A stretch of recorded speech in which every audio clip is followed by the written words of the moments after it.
हम बनाने वाले हैं बेसन के लड्डू। बेसन के लड्डू बनाने के लिए यहाँ पे मैंने ये 1 कप बेसन लिया है और दूसरा मैं अभी थोड़ी देर में लूंगी। 2 कप बेसन है और फिर उसके साथ आपको चाहिए 1 कप चीनी और आधा कप घी। तो आपको ये जो प्रोपोर्शन है बहुत याद रखना पड़ेगा। अगर आप ये प्रोपोर्शन याद रखते हो तो आपके लड्डू बहुत ही अच्छे बनेंगे। पहली बार बनाओगे तो भी अच्छे बनेंगे। तो मैं यहाँ पे क्या कर रही हूँ, ये बेसन को मैं पहले बिना घी के थोड़ा सा रोस्ट कर रही हूँ, ताकि जो अगर पुराना बेसन हो तो उसमें जो स्मेल होती है वो चली जाए। तो हम इसको 5 मिनट तक ऐसे ही हल्का हल्का रोस्ट कर देंगे। गैस की फ्लेम बहुत ही स्लो है। जब भी आप बेसन के लड्डू बनाएं तो आपको एक मोटे तले वाली पैन लेनी है या नॉनस्टिक पैन ले लीजिए। उसको फिर आपको एकदम धीमी आंच पे बहुत अच्छे से हल्के हल्के रोस्ट करना रहता है। इसमें थोड़ा पेशेंस चाहिए। जितना अच्छे से आपका ये आटा भुनेगा उतने अच्छे से ही आपके लड्डू बनेंगे। और ये ध्यान रखिए कि ये मैंने मोटे वाला बेसन लिया है। मैं आपको दिखा देती हूँ, आप देख सकते हैं ये मोटे वाला है। अगर आप वो जो नॉर्मल बेसन है उसके भी लड्डू बना सकते हो, बट वो क्या होता है कि वो आपके जब खाते हैं तो आपके गले में चिपकते हैं, तो वो मुझे नहीं पसंद है, इसलिए मैं इस तरीके से बना रही हूँ। ये वाला हमारा जो बेसन था वो थोड़ा थोड़ा भुन गया है। अब हम इसमें से थोड़ी थोड़ी खुशबू भी आने लगी है। तो अब मैं क्या कर रही हूँ, उसमें आधा कप घी डाल रही हूँ। सो हमने 2 कप बेसन लिया था, उसमें आधा कप घी मैं अभी पूरा ही डाल रही हूँ। आपको धीमे धीमे करके मिक्स करना है ताकि जो बेसन है उसमें अच्छे से मिल जाए। पहले आपको लगेगा कि जो आपका बेसन है वो थोड़ा थिक हो रहा है, वो जैसे जैसे भुनता जाएगा वो वैसे वैसे फिर अपना घी छोड़ देगा। आप देख सकते हैं कि बेसन में पूरा घी मिल गया है और आपको भी लगेगा कि इसमें घी कम है, बट इसमें घी कम नहीं है, एकदम बराबर हमारा घी है। बट अभी तक हमारा बेसन अच्छे से भुना नहीं है, इसीलिए ये इतना मोटा मोटा हो गया है। जैसे ही आप भूनते जाओगे वो थोड़ी देर बाद अपना जो घी है वो छोड़ देगा और रनी हो जाएगा। आप देख सकते हैं कि हमारा बेसन अभी ऑलमोस्ट भुनने लगा है और आप देख सकते हैं कि पहला उसका टेक्सचर कैसा था, एकदम क्रमली, और अभी आप देख सकते हैं कि वो थोड़ा थोड़ा सॉफ्ट होने लगा है। अभी और थोड़ा जब आप भूनेंगे तो वो इतना रनी आपको दिखने लगेगा। अभी तक इसमें से थोड़ी खुशबू आ रही है, बट इतनी नहीं। जब तक बहुत अच्छी खुशबू नहीं आती तब तक हमें एकदम स्लो फ्लेम पे इसको पकाना है।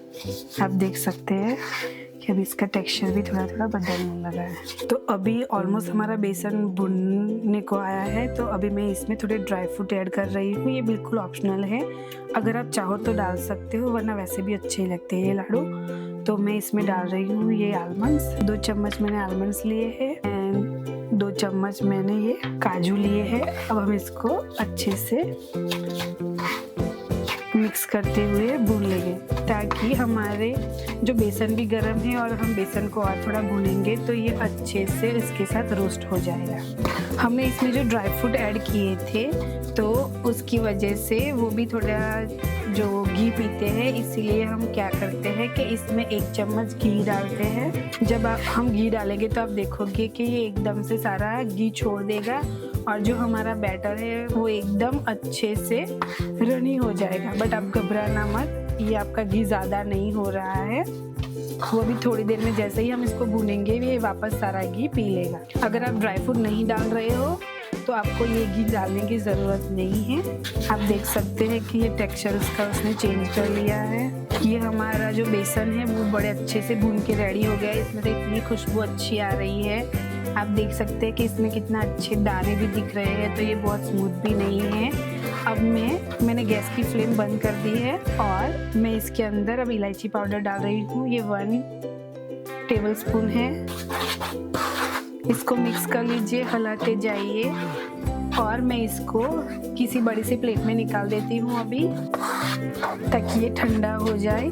तो ये हमारा जो मिक्सचर है भुने हुए बेसन का, इसको मैं ये प्लेट बाउल के अंदर निकाल देती हूँ। तो ये हमने हमारे मिक्सचर को ये बाउल में निकाल लिया है। हमें इसको थोड़ी देर के लिए कंटिन्यूसली हिलाना है, क्योंकि जो ये नीचे बेसन बैठ जाएगा वो गर्मी की वजह से थोड़ा और डार्किश हो जाएगा, वो हमें नहीं चाहिए, इसलिए हम इसको हिला रहे हैं। जब ये अच्छे से रूम टेम्परेचर पर आ जाएगा, हम अच्छे से उसको टच कर पाएंगे, तब हम इसमें बूरा खांड मिलाएंगे। वो 1 कप लेंगे हम। अगर आपके पास बूरा खांड नहीं है तो आप जो पतासे आते हैं वो भी यूज कर सकते हैं, बट मार्केट में जो बूरा खांड है वो आसानी से मिल जाती है। इसमें जो नॉर्मल वाली खांड है वो ही नहीं जाती। तो ये अब हमारा जो रोस्टेड बेसन का जो मिक्सचर है वो अब रूम टेम्परेचर पर आ गया है। आप देख सकते हैं मैं आसानी से इसको टच कर सकती हूँ, गर्म नहीं है अभी। तो यही स्टेज पे हम इसमें अभी जो बूरा खांड होती है वो हम ऐड कर रहे हैं। ये मैंने 1 कप लिया है, तो इसमें जो मेजरमेंट था 2 कप हमने बेसन लिया था, आधा कप हमने घी लिया था, तो ये जाएगा 1 कप इसमें बूरा खांड जाएगी। तो मैं अभी थोड़ी डाल रही हूँ और इसको मिक्स करूंगी। अगर आप इसमें जो नॉर्मल चीनी है वो मत डालिए, क्योंकि वो क्या होगी, वो मेल्ट हो जाएगी। और जब आपका मिक्सचर गर्म भी होगा तब भी इसमें ये जो खांड है वो ऐड मत कीजिए, नहीं तो वो पानी छोड़ देगी और आपके लड्डू अच्छे नहीं बनेंगे। अगर आपके पास बूरा खांड नहीं है तो आप जो पताशे आते हैं, जैसे हम शादी वगैरह में जाते हैं और हमें मिलते हैं, तो आप इसको इकट्ठा करके रख दीजिए। फिर इसको जब लड्डू बनाते हैं तो पीस के उसको इसमें यूज़ कर सकते हैं आप। मैं अभी अपने हाथों की मदद से इसको मिक्स कर लेती हूँ। तो ये हमने इसमें जो बूरा डाल के अच्छे से सारे मिक्सचर को मिक्स कर लिया है। आप देख सकते हैं कोई भी स्टेज पे आपको ऐसे लगे कि आपका बैटर बहुत ही रनी हो रहा है तो आप क्या कीजिए, थोड़ी सी और चीनी डाल दीजिए। और कभी आपको ऐसे लगे कि ये बहुत ढीला है तो उसमें थोड़ी सी और चीनी जो है आप ऐड कर दीजिए। तो ये आपके मिक्सचर एकदम परफेक्ट हो जाएगा। आप देख सकते हैं लड्डू बन रहे हैं अच्छे से। अगर आपके लड्डू नहीं बन रहे हैं तो आप क्या कीजिए कि थोड़ी देर और उसको ठंडा होने दीजिए, तब आपके लड्डू बन जाएंगे। आप देख सकते हैं कि कितने अच्छे से ये लड्डू मेरा बन गया। आपको जितनी साइज चाहिए उतने आपके लड्डू बना दीजिए।